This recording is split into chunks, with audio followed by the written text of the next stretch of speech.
రాజ్యమేది లేదు గాని రాణిలాగా చూసుకుంటా, కోట కట్టలేను గాని కళ్ళల్లో నిన్నే దాచుకుంటా.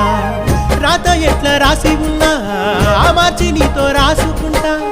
స్వర్గమంటూ ఉన్నదంటే అది నీతోనే ప్రతిరోజు పంచుకుంటా.